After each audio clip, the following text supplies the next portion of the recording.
Hi. Today, I'm going to explain a romantic comedy film from 2011 titled, What's Your Number? Spoilers ahead.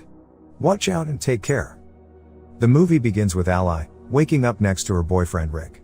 She runs quickly to the bathroom to fix her makeup. After Rick wakes up, he comments on how she always looks good in the morning. Afterwards, Ally invites Rick to go to her sister's wedding, Daisy. Nevertheless, he comments that it feels way too serious for them. He then tells her to call him if she ever wants to hook up, and leaves. A while after, Ally shows up at work, where her boss, Roger, informs her that she's going to be laid off. Evidently, she's the only one getting fired. She then takes the subway with a box of her stuff. When she goes through a magazine, she finds that the average number of lovers women have in their lives is 10.5 men. So, she decides to write down a list of all the men she slept with. The following day, Ally goes to Daisy's rehearsal dinner. When she goes to check up on her, she finds out that her mom's refusing to invite their dad to the wedding. In the end, Ally finds out that she slept with 19 men. Downstairs, Ally makes her speech while she's drunk. Consequently, she insults Daisy's fiancé, Eddie. Since she's drunk, she breaks a champagne bottle while toasting. Afterwards, Ally sits with her friends at a bar, where she plays a game with them to know how many men they slept with. Therefore, she finds out that they have lower numbers than her. When her friends tell her she'll have a lower chance of getting married, Ally decides that the next guy she'll have sex with will be the one. However, the following day, Ally wakes up in bed next to Roger, who was at the bar as well. Freaking out, Ally dresses up in a hurry to call Daisy. But Daisy informs her that she spat on her when she tried to leave with her. When Roger wakes up, Ally tries to think of a way to make him leave. Coincidentally, Ally's neighbor, Colin, asks to borrow her phone, since he locked himself out of the apartment.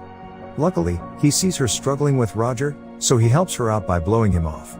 Just as Roger's leaving her apartment, she notices a woman coming out of Colin's apartment. He then confesses that he's hiding from her. After the woman leaves, Colin goes back to his apartment.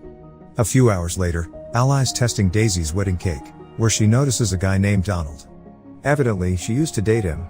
When she goes to greet him, she finds out that he lost a lot of weight, and that he's engaged. Embarrassed, she has to lie her way out of the conversation.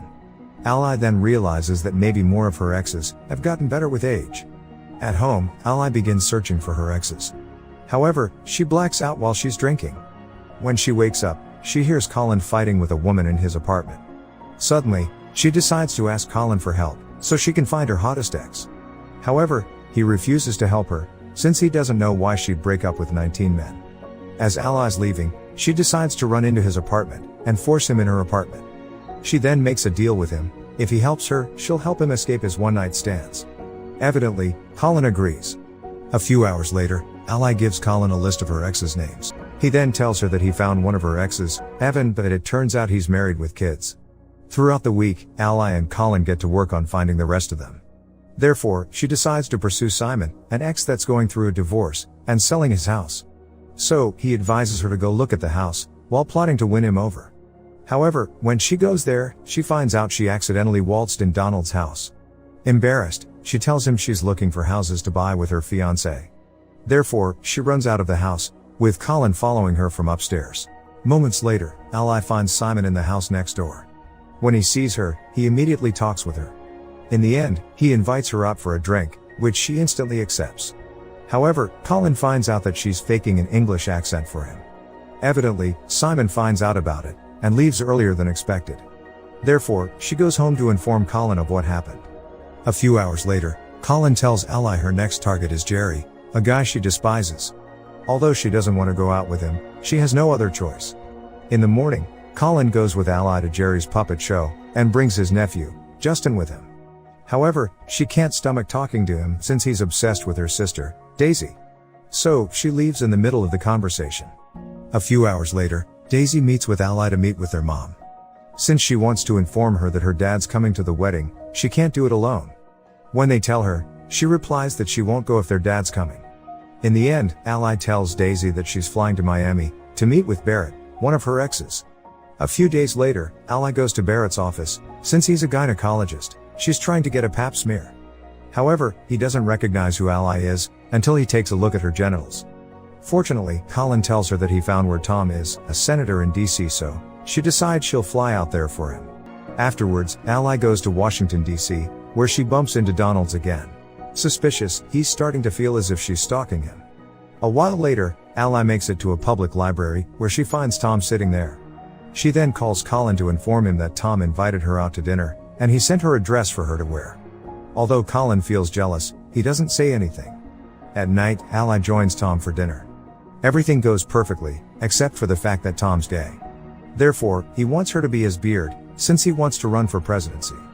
Heartbroken, Ally decides to go home, only to find Colin surprising her with food and beer. When Ally realizes that she'll go to Daisy's wedding by herself, Colin offers to go with her, which she accepts. A while later, Colin takes Ally to a basketball court, where he used to work at.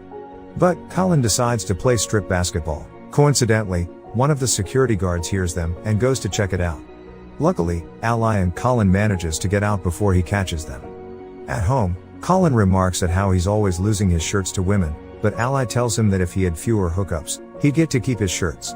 So, Colin decides to take back his shirt, where they end up making out. However, Ally tells him that she doesn't want to have sex, and he totally understands. The following morning, Ally wakes up before Colin to get ready, but he's already awake. He then tells her that she looks beautiful, which she takes to heart. Although they're about to cook breakfast, she remembers that she has to meet Daisy. So, Ally meets Daisy at the flower shop.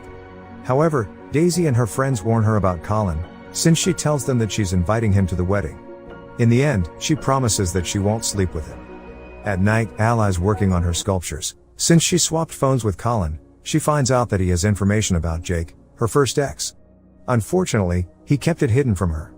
So, Ally decides to break it off with Colin for lying to her.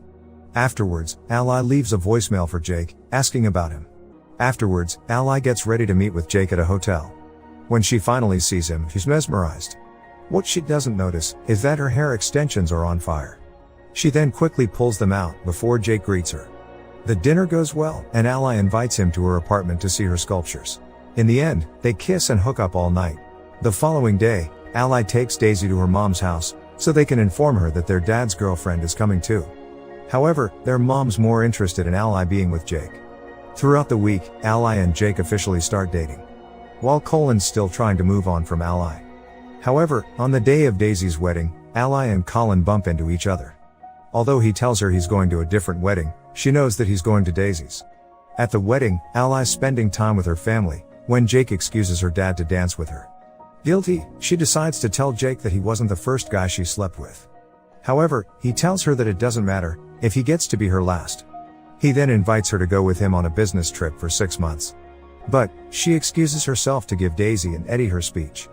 While she does so, she realizes that Jake's not the one she wants to be with.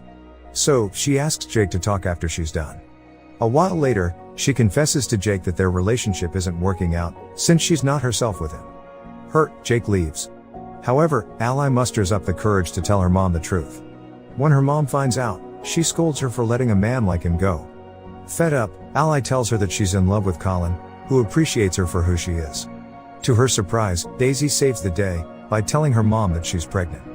Seizing the opportunity, Ally escapes the wedding to find out which wedding Colin's at. An hour later, Ally finally makes it to the wedding where Colin's at, only to be stopped by security. She then finds out that Colin's band is hosting the wedding party. Determined, she decides to climb a fence over to the other side. When she shows up on stage next to Colin, she starts telling him she needs to talk to him.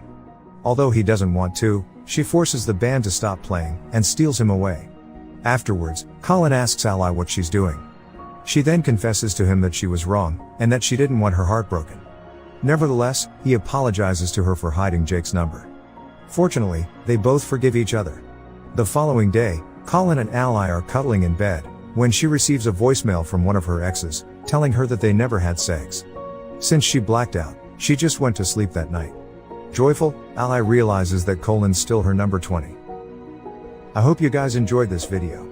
Hit that like button if you did, subscribe if you're new. And at last, I'll say stay well, stay safe, thanks.